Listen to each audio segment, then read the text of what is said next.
So hello students, today we're gonna start our new chapter that is cash flow statement.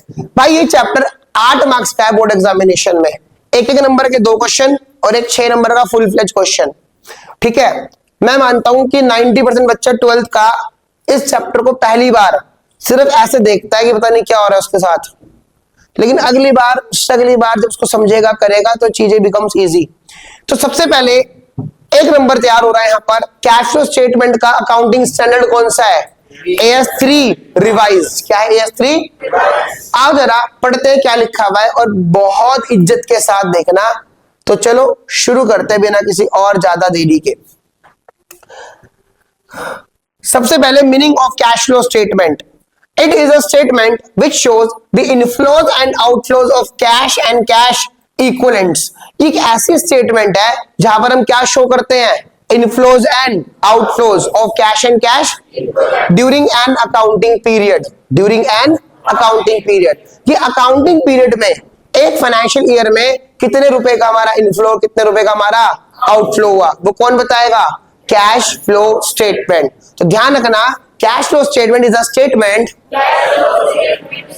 which shows the inflows and outflows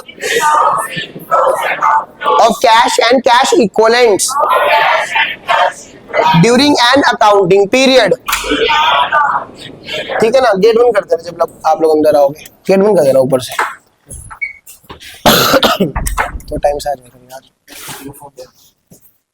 ठीक है, चलो जी, अब आगे क्या लिखा हुआ है?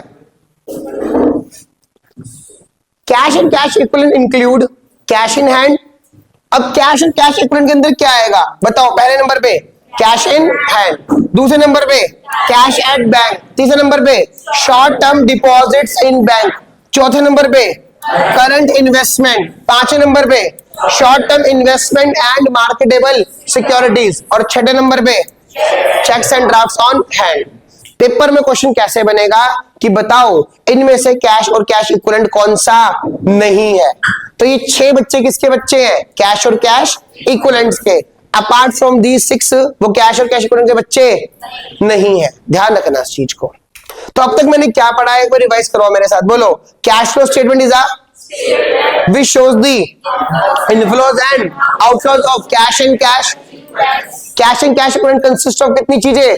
6। पहला कैश इन हैंड, दूसरा, तीसरा short term deposits in bank, अगला करंट इन्वेस्टमेंट, अगला short term and marketable securities और last cheques and drafts on hand.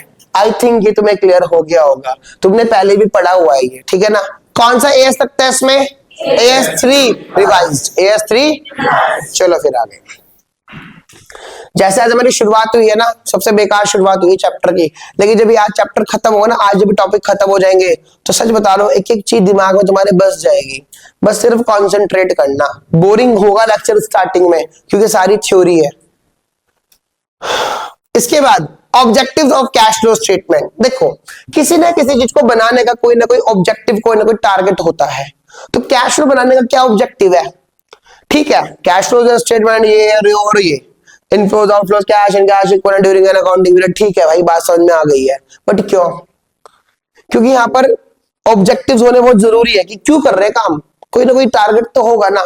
हमको क्यों बना रहे हैं हम लोग कैश फ्लो स्टेटमेंट? ताकि हमको क्या पता लग जाए। पहला क्या लिखा हुआ है, चेक करो। To ascertain the sources of funds, ताकि हम अपने सोर्स को क्या कर सके? असर्टेन कर सके, दैट इज फाइंड कर सके किस सोर्स से कितना कितना पैसा आ रहा है। सोर्सेज का मतलब क्या होता है? रिसीट, पैसे का आना। सोर्स का मतलब क्या होता है? रिसीट, पैसे का। और एप्लीकेशन का मतलब क्या होता है? एप्लीकेशन, पैसे का, पैसे को अप्लाई करना। तो यहां पर पहला ऑब्जेक्टिव क्या है? ये देखना किस सोर्स से कितना कितना पैसा आ रहा है। और कितने सोर्सेज है यहां पर? 3। कौन कौन से? ऑपरेटिंग, इन्वेस्टिंग और फाइनेंसिंग। कि ऑपरेटिंग एक्टिविटी से कितना पैसा बना, इन्वेस्टिंग से कितना पैसा बना हमारा, और फाइनेंसिंग से भी कितना पैसा बना। तो उसको कौन बताएगा हम लोगों को? Cash flow statement. तो पहला पॉइंट है to find the sources of cash and cash equivalents from operating, investing and financing activities of the enterprise. कर लोगे, आसान। दूसरा, to find the application of cash and cash equivalent, कि कितना पैसा हम कहां कहां पर अप्लाई कर रहे हैं, कहां कहां पर लगा रहे हैं। ऑपरेटिंग में हमने कितना पैसा लगाया, इन्वेस्टिंग में हमने कितना पैसा लगाया, और फाइनेंसिंग में हमने कितना पैसा लगाया। तो दो चीज हमें पता लग गई। पहला क्या, असर्टेन करता है किसको, सोर्सेस को, किस जगह से कितना कितना पैसा आ रहा है। दूसरा, असर्टेन करेगा किसको, एप्लीकेशन ऑफ फंड्स को, किस जगह पर कितना कितना पैसा लग रहा है। और लास्ट होगा क्या, to find the net change in cash and cash equivalents. इसे काट देना। To find the net change in cash and cash equivalents between the date of two consecutive balance sheet, कि दो एक साथ वाली बैलेंस शीट, मतलब प्रीवियस ईयर और करंट ईयर बैलेंस शीट में हमारा कैश और कैश इक्विवेलेंट्स में कितना चेंज आया है, वो भी कौन बताएगा, कैश फ्लो स्टेटमेंट। बात खत्म। आ सकता है पेपर में एक नंबर में कोई भी पॉइंट इसमें से, ठीक है ना, कि which of the following is not an objective of cash flow statement. अब मान लो यही पॉइंट आ गया तो ये तो है, अब अगर नॉट तो जो अलग होगा वो नहीं है, बात खत्म, ठीक है ना। तो चलो, ऑब्जेक्टिव के नाम हमने कितने ऑब्जेक्टिव पढ़े, 3। नाम बताओ कौन कौन से। पहला, असर्टेन करता है किसको, सोर्सेज को, पैसे का, किन किन सोर्सेज से पैसा आएगा। दूसरा, असर्टेन करता है किसको, एप्लीकेशन, कहां कहां पर पैसा जाएगा, बताओ कौन कौन सी है वो, ऑपरेटिंग, इन्वेस्टिंग और लास्ट क्या था, नेट चेंज को असर्टेन करता है, find out the net change, किसके बीच का net change, cash and cash between two consecutive years balance sheet. हाँ या ना, कर लोगे, इजी है, मुझे लगता है यहां तक समझ में आ गया होगा। अब बात करते हैं types of activities in cash flow statement. Cash flow statement में कितनी एक्टिविटीज हैं, 3। कौन कौन सी, ऑपरेटिंग, इन्वेस्टिंग और फाइनेंसिंग। आसान है बहुत प्यारी एक्टिविटी, सबसे फेवरेट एक्टिविटी है, टफ है, इजी भी बना दूंगा, पढ़ लेना। Operating activities are the main revenue generating activity of an enterprise, जो हमारी मेन एक्टिविटी है, जिसकी वजह से हमारा बिजनेस फल फूल रहा है, चल रहा है, ठीक है। वो हमारी कौन सी एक्टिविटी है, ऑपरेटिंग एक्टिविटी, ठीक है। ऐसे फेस मत बनाया करो, बड़ा हंसी आती है प्लीज, कुछ बच्चे ऐसे फेस बना रखे हैं ना, प्लीज थोड़ा मत करो ऐसा। Operating activities are the main revenue generating activities of an enterprise. मेरा काम क्या है, पढ़ाना, तो जो पढ़ाने से मुझे क्या प्राप्त हो रही है, मासिक शुल्क प्राप्त हो रहा है, फीस प्राप्त हो रही है, वो क्या है मेरे लिए, ऑपरेटिंग एक्टिविटी। तुम काफी बच्चे बिजनेस फैमिली से बिलोंग करते हो, है ना, जैसे अपना भाई करण कह रहा हूं ना, युवराज, तो इनका वो मैंने वो देखा ना होर्डिंग, तो केसी हैंडलूम्स के नाम से इनकी शॉप है, तो इनकी वो कौन सी एक्टिविटी है, ऑपरेटिंग, ठीक है ना। तो वो केसी नाम दिमाग में, करण चावला, तेरे भाई का करण चावला है, तभी आया वो माइंड में ना, तभी तो सोचो कैसा आगे करण, ठीक है। अब जैसे तुम्हारा जो भी काम है वो कौन सी एक्टिविटी तुम्हारी, ऑपरेटिंग एक्टिविटी। तुम्हारी जो फैक्ट्री कौन सी एक्टिविटी है, वो ऑपरेटिंग। किसी का काम अगर देखो थोड़ा अलग मत देना, अगर किसी के मानो शराब का ठेका भी है ना, ठेका देसी शराब, वो भी क्या है, ऑपरेटिंग काम है भैया। किसी का पेट्रोल पंप है, वो क्या है उसके लिए, एक कार्ट वाले भैया, वेजिटेबल सेलर वाले भैया, वो भी क्या है, ऑपरेटिंग एक्टिविटी, ठीक है। मान लो तुम्हें से कोई लड़की वो वाला काम करती है, पेंट वाला, वो होता नहीं क्या नाम है, artistic work, nail art, sorry मुझे नहीं पता था ना तो क्या बोलते हैं यार, ऐसे मत देखो मेरे को, मुझे नहीं पता था पेंट वाला नहीं, पेंट वाला है, ठीक है ना। वो क्या है उनके लिए, कौन सी एक्टिविटी है, ऑपरेटिंग। गलत क्या है, मेरी कई स्टूडेंट्स है मेरे पास ऐसी जो हर साल कोई ना टैलेंट आता रहता है, पढ़ाई से अलग भी है, तो बहुत अच्छी बात है, तो दो पैसे बन रहे। इस एज में अगर तुम पैसा कमा रहे हो ना मेहनत के बलबूते, बहुत बहुत बहुत बड़ी बात है भाई। बताओ, उन लोगों को शर्म आनी चाहिए जो 23-23, 24-24 साल के हो गए, 25 साल के हो, लेकिन कुछ नहीं कर रहे, खाली बैठे हुए। अच्छी जॉब मिलेगी तो एटलीस्ट शुरुआत तो हो, बहुत अच्छी बात है, बट पढ़ाई भी करनी अपनी अच्छे मतलब कहने का मतलब ये अपना एक लेवल अप करना है, वो तभी हो जब आप नॉलेज को लोगे, जब नॉलेज अच्छी होगी तो लेवल अप ऑटोमेटिक होगा, पैसा खुद पे खुद आएगा। खैर फिलहाल, operating activities are the main revenue generating activities of enterprise. They include cash flow from those transactions and events which enter into the operating profit or loss of the enterprise। ध्यान रखना, cash flow from operating activities में उन transactions को या उन events को ही record करेंगे। ध्यान रखना, किनको? जो हमारे को हेल्प करेगा ऑपरेटिंग प्रॉफिट या लॉस को बताने में। तो लिखा हुआ है साफ साफ, they include cash flow from those transaction and events which enter into the operating profit or loss of the enterprise। जब आप बिजनेस को चलाओगे, बिजनेस को ऑपरेट करोगे तो ऑपरेटिंग प्रॉफिट तो आएगा ही ना। ऑपरेटिंग प्रॉफिट कहां से आएगा? कौन बताएगा? Operating activity. बात खत्म। और लास्ट है एग्जांपल क्या है ऑपरेटिंग एक्टिविटीज के? जैसा पहले है cash receipts from sale of goods and services. मान लो मैं कोई सामान बेच रहा हूं, मेरी कन्फेक्शनरी की शॉप है, मेरी ग्रोसरीज की शॉप है, ठीक है, और मैं बेच रहा हूं, मान लो बादाम बेच रहा हूं, चावल, दाल, चीनी, चाय पत्ती बेच रहा हूं, मुझे पैसा आ रहा है, वो मेरे लिए क्या है? Operating activity. ठीक है, पहली चीज। मान के चलो मेरा काम है फर्नीचर का, मैं फर्नीचर बेच रहा हूं, वो कौन सी एक्टिविटी मेरी? Operating activity. एक वेजिटेबल सेलर हूं मान लो मैं कौन सी एक्टिविटी मिले? ऑपरेटिंग। एक बीइंग अ टीचर, मैं पढ़ा रहा हूं, जो मुझे फीस मिल रही है वो मेरी कौन सी एक्टिविटी है? ऑपरेटिंग। ठीक है, कैश रिसीट फ्रॉम डेटर्स, हमको डेटर से पैसा आया, ठीक है। अब डेटर कब बनेंगे डेटर्स आपके? जब आप किसी बिजनेस को परफॉर्म करोगे, किसी बिजनेस एक्टिविटी को करोगे। बताओ तुम लोग, मैं अभी भी कह रहा हूं, काफी बच्चे बिजनेस फैमिली को बिलोंग करते हैं, कि तुम्हारे डेटर्स नहीं है। बताओ, एक बार मना करो डेटर को पैसा देने से, आई मीन माल देने से, वो अगली बार सोचेगा जाऊं ना जाऊं दुकान पर उसकी, ये होगा। तो वहां पर डेटर भी जो बन रहे हैं, क्योंकि वो बिजनेस है तभी तो डेटर भी बन रहे हैं। तो वो क्या, आपको किससे पैसा आ रहा है? अपने डेटर से। तो कौन सी एक्टिविटी का पार्ट बनेगा ये? ऑपरेटिंग। रॉयल्टी रिसीव करना कौन सी एक्टिविटी का पार्ट बनेगा?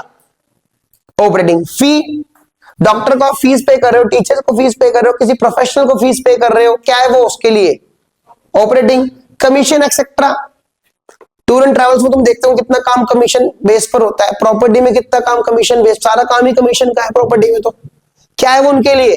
Operating activity. I hope clear हो गया होगा। तो ऑपरेटिंग एक्टिविटी वो एक्टिविटी होती है जिससे हमारा घर का गुजारा चल रहा है, जिससे हमारा बिजनेस का गुजारा चल रहा है। अगर हम वो काम नहीं करेंगे तो रोटी के लाले पड़ जाएंगे। तो अगर हम किसी एक्टिविटी को कर करके पैसा कमा रहे हैं, वो वाली कौन सी एक्टिविटी है? ऑपरेटिंग। एक पेंचर लगाने वाले भैया के लिए भी वो जो पैसा कमा रहे पेंचर लगा के, हवा भर भर के टायर में, तो कौन सी एक्टिविटी हो गई? Operating activity. I hope you are clear है पक्का? चलो अब आ जाओ इन्वेस्टिंग एक्टिविटी। किस पर आ जाओ? Investing activity. इन्वेस्टिंग एक्टिविटी क्या है? मुद्दे की बात, जब हमारी कोई एसेट जनरेट हो रही है वो हमारी इन्वेस्टिंग एक्टिविटी है। बात खत्म। इन्वेस्टिंग एक्टिविटी वो एक्टिविटी है which include the purchase and sale of long-term assets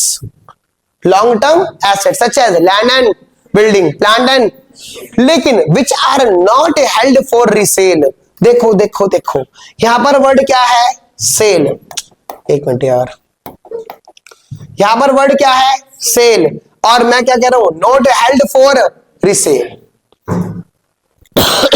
तुम्हारे घर में कूलर्स होंगे, कूलर है तुम्हारे घर में, इस पर कूलर क्या कर रहा है? सर्दियों में पड़ा हुआ है किसी साइड में, किसी कोने में। लाइक मेरे घर की बात करते हैं, मैं तुम्हारे घर की नहीं, अपने घर की बात करता हूँ। हमारे सबसे ऊपर वाली छत पे ना हमने एक वो बना रखा है, क्या बोलते हैं? स्टोर। उस स्टोर, काफी बड़ा स्टोर है वो, हमारा कमरे से बड़ा तो हमारा स्टोर है ऊपर छत पे। क्यों? हमारी ज्वाइंट फैमिली है और हमारा जितना भी एक्स्ट्रा सामान है वहां पर हम रख देते हैं। सुनते रहना, मतलब कमरे से बड़ा है, सच में कमरे से बड़ा स्टोर है हमारा, क्योंकि हमारी ज्वाइंट फैमिली है। हाँ, इससे थोड़ा छोटा होगा, इतना ही ऑलमोस्ट, इससे छोटा ही होगा थोड़ा सा। अब सुनो, हमने, मेरी चाची ने और हमने, मेरी माता जी ने मिल करके प्लान करा कि हम ये कूलर कहाँ रख देंगे? स्टोर में, क्योंकि भाई सर्दियों का समय, सर्दियों को चलिए जगह घेरेगा फालतू में, क्या फायदा। लेकिन जब गर्मियां आ जाएंगी प्रॉपर अप्रैल 15 के आसपास, 20 के आसपास, या चलो मई में, जब भी गर्मी अच्छी वाली आ जाएगी, हम कूलर क्या कर देंगे? उस छत से नीचे ला करके अपने कमरों में इंस्टॉल कर लेंगे। एक टाइम ऐसा आएगा वो कूलर हमें छोड़ करके चला जाएगा, आईसीयू में भर्ती होगा, हम उसमें पैसा लगाएंगे, उसे ठीक कराएंगे, फिर वो जिंदा हो जाएगा, फिर वो खत्म हो जाएगा, हमें वो छोड़ करके चला जाएगा। फिर हम ढूंढेंगे लोहा टीन वाले को कि इसको भाई ले जाओ, है ना? कह रहे बच्चे राम राम सकते हैं, बिल्कुल सही बात है। तो हम उसको क्या कर देंगे, उसका क्या बोलते हैं, अंत्येष्टि बोलते हैं उसको, अंतिम संस्कार करवा देंगे। हमें बदले में क्या मिलेगा, पैसा। सुनो, क्या हमारी इंटेंशन ये थी कि जब इस कूलर को परचेज करेंगे तो बेचेंगे ना, लेकिन अगर हम कूलर वाले हैं, इलेक्ट्रॉनिक्स की शॉप है हमारी, ठीक है ना, हमारी इलेक्ट्रॉनिक्स की शॉप है, भाई पढ़ाने दो प्लीज, तो उस केस में क्या करेंगे, हमारा काम है कूलर बेचना और खरीदना, तो हमारी कौन सी एक्टिविटी है, ऑपरेटिंग। बस ध्यान रखना कि अगर एसेट हो तो not held for the resale purpose हो। आई होप क्लियरिंग ना। चलो example, cash payment to acquire property, plant and equipment intangible assets के लिए आप परचेज कर रहे हो। इंटरेस्ट एंड डिविडेंड रिसीव, हाँ सही सुना, रिसीव। आप इंटरेस्ट कब रिसीव करोगे, जब कहीं पर इन्वेस्टमेंट करोगे, तो you are getting what, interest, और डिविडेंड डिपेंड करता है आपने इन्वेस्टमेंट किस पर किया। रेंट रिसीव्ड एक्सेट्रा कर लोगे। फाइनेंसिंग एक्टिविटी, ज्यादा नहीं सोचना, बोलो कैपिटल का बढ़ना, कैपिटल का घटना, बोरोइंग्स का बढ़ना, बोरोइंग्स का घटना। मजा नहीं आ रहा, बोलो दोबारा, कैपिटल का, कैपिटल का, बोरोइंग्स का, बोरोइंग्स का किसका पार्ट होगा, फाइनेंसिंग एक्टिविटी का। खत्म। आओ जरा, financing activities are the activities that result in change in capital and borrowings of the enterprise. लेकिन ध्यान रखना, चाहे बोरोइंग्स लॉन्ग टर्म हो चाहे शॉर्ट टर्म हो, किसका पार्ट होगा, फाइनेंसिंग का। मैं काम करूंगा, रॉ फॉर्म में तुम्हारा को वीडियो दे दूंगा, इसे समझ लेना, मतलब यूट्यूब पे जाने से पहले ना इसको अपने बार रॉ फॉर्म में रख लेना, कोई दिक्कत नहीं है, ठीक है। मैं इसको लेके रख दूंगा ताकि तुमको दिक्कत ना आए पेपर से पहले, या फिर तुम्हारे को उसमें क्या बोलते हैं, जब तुम्हारा प्रैक्टिकल होगा ना अभी इसका बोर्ड्स का वाइवा के साथ, तब दिक्कत ना आए तुम लोगों को। तो प्लीज एक एक चीज ध्यान से करना, एक एक चीज, ठीक है ना। कोई भी एक बच्चा लड़कियों में, कोई भी बच्चा लड़कों में, आईफोन जिसके पास हो वो मेरे से लेना अपने पास, और बच्चों को जिम्मेदारी तुम्हारी है, फिर वो बना करके क्या फाइल सेक्शन में जा, फाइल बना करके ना उसको उसमें डाल देना ग्रुप में, बच्चा देखता रहेगा, ठीक है। मैं बनाऊंगा तो घंटा लग जाएंगे ना भाई, आप लोग कर लेना है काम, ये काम मैं आउटसोर्स कर देता हूँ, you know, delegation of work. चलो आगे चलते हैं। Finance activities are the activities that result in change in capital and borrowings of the enterprise. जैसे कि cash receipts from share, issue of shares, आप शेयर इशू कर रहे हो, क्या आएगा, पैसा, क्या आएगा, पैसा। शेयर इशू कर दे, कैपिटल बढ़ेगी घटेगी, बता बेटे, बढ़ेगी, शाबाश। रिडम्पशन ऑफ शेयर्स, कैपिटल क्या हो जाएगी, रिडम्पशन में कैपिटल क्या हो जाएगी, इशू करके और रिडम्पशन करके, उल्टा हो रहा है। आगे इशू डिवेंचर्स, आपने क्या करा, डिवेंचर को इशू कर दिया, कर्जा बढ़ेगा घटेगा, बढ़ेगा, कर्जा किसका पार्ट होगा, फाइनेंसिंग का। सामने देखो, बायबैक ऑफ शेयर्स, हमने अपने खुद के शेयर्स क्या कर लिए, बायबैक, परचेज कर लिए, किसका पार्ट होगा, फाइनेंसिंग का। आगे cash repayments of long term borrowings and short term borrowings, आपने बोरिंग्स को पे कर दिया, किसका पार्ट होगा, फाइनेंसिंग का। और डिविडेंड पेड भी किसका पार्ट होगा, फाइनेंसिंग का। आई होप यहां तक क्लियर हो गया होगा। एक बार मैं वीडियो ऑफ कर रहा हूं, और कोई प्रॉब्लम हो तो पूछो। एक और टॉपिक देखेंगे, ध्यान देखना, ये बहुत इंपॉर्टेंट है, एक नंबर में आना ही आना है, और आएगा, डेफिनेटली आएगा बाबू एक नंबर में। नहीं आया जो मर्जी कह देना, चाहे क्वेश्चन के बीच में बन के आए, लेकिन आएगा जरूर। चलो, एक होती है फाइनेंस कंपनी और एक होती है नॉन फाइनेंस कंपनी, ठीक है ना। फाइनेंस कंपनी का मतलब होता है जो सिक्योरिटीज में डील करती है। बजाज फाइनेंस नाम तो सुना ही होगा, मुथूट फाइनेंस नाम तो सुना ही होगा, चोलामंडलम नाम तो सुना ही होगा, अपने आसपास के बैंक एसबीआई, पीएनबी नाम तो सुना ही होगा। क्या होती है फाइनेंस कंपनी। एक होती है नॉन फाइनेंस कंपनी, जो बेसिकली क्या होती है, मैन्युफैक्चरिंग कंपनी। क्या, मैन्युफैक्चरिंग कंपनी का काम क्या है, प्रोडक्शन करना। आओ जरा समझेंगे भी रटेंगे भी, पहले हम समझेंगे। इंटरेस्ट रिसीव्ड, भाई अगलों का काम है ब्याज देना और ब्याज लेना, कौन सी एक्टिविटी है, ऑपरेटिंग। डिविडेंड रिसीव्ड, काम है उनका सिक्योरिटीज पर पैसा लगाना और प्राप्त करना, क्या, लाभांश, डिविडेंड, क्या है उनके लिए, ऑपरेटिंग। इंटरेस्ट पेड, काम है उनका, क्या है, ऑपरेटिंग एक्टिविटी। पहले इतना ही पढ़ो। इंटरेस्ट रिसीव्ड नॉन फाइनेंस के लिए, कब रिसीव करेगा इंटरेस्ट, जब कहीं इन्वेस्टमेंट करेगा, शाबाश, कौन सी एक्टिविटी है, इन्वेस्टिंग। डिविडेंड रिसीव कब होगा, इसके लिए क्या होगा वो इन्वेस्टिंग। पूछो क्यों? मैं किसी कंपनी के शेयर्स पर क्या लगा रहा हूं? पैसा। आई एम इन्वेस्टिंग ना, मेरी कौन सी एक्टिविटी है? इन्वेस्टिंग। तो डिविडेंड रिसीव करना भी मेरे लिए कौन सी एक्टिविटी हो गई? इंटरेस्ट पेड, मैं इंटरेस्ट में ब्याज कब पे करूंगा? जब मैं कर्जा लूंगा। और कर्जा लेना क्या है? बोरोइंग्स का बढ़ना, बोरोइंग का घटना, फाइनेंसिंग। उस पर ब्याज पे करना भी क्या है? फाइनेंसिंग। लेकिन ध्यान रखना, डिविडेंड पेड चाहे वो फाइनेंस कंपनी हो चाहे वो नॉन फाइनेंस कंपनी हो, दोनों के लिए क्या है? Financing activity. पेपर में क्वेश्चन आता है कि फाइनेंस कंपनी के लिए डिविडेंड पेड करना फाइनेंसिंग एक्टिविटी क्यों है? देखो, कोई भी बिजनेस हो बिना पैसों के तो नहीं चलता। पैसा लगाना कौन सी एक्टिविटी है? कैपिटल का बढ़ना, कैपिटल घटना कौन सी एक्टिविटी है? फाइनेंसिंग। तो बिना पैसे लगाए बिजनेस हो ही। अब लोगों के पैसों से हमने क्या करा? बिजनेस स्टार्ट करा। चाहे कोई फाइनेंस कंपनी हो चाहे वो कौन सी कंपनी हो, नॉन फाइनेंस, हम क्या पे करेंगे? डिविडेंड। क्या पे करेंगे? तो अगर कैपिटल कंट्रीब्यूट करना बिजनेस में इज अ फाइनेंस एक्टिविटी, बात मानते हो? याद करो, हमने एफएम में पढ़ा था क्या? Financing decision, quantum of finance to be raised from which source, long term और शॉर्ट टर्म। याद करो ना, तो वही तो है। कौन सी एक्टिविटी है ये? फाइनेंसिंग। कौन सी है? तो दोनों कंपनीज के लिए कौन सी एक्टिविटी होगी? ये फाइनेंसिंग। आई होप क्लियर हो गया होगा, 100% आएगा। ठीक है, अब कैमरा ऑफ करने के बाद हम लोग ना क्या करेंगे? अब क्वेश्चंस करेंगे, इलस्ट्रेशन 1 to 5, क्वेश्चन 1 to 5। ये चैप्टर सिर्फ और सिर्फ प्रैक्टिस का है, ध्यान रखना और चीजों को रिटेन करना। ठीक है, तो आज के लिए इतना ही। अब ऑफ कैमरा प्रैक्टिस करेंगे क्वेश्चंस की। ठीक है ना, कल मिलते हैं।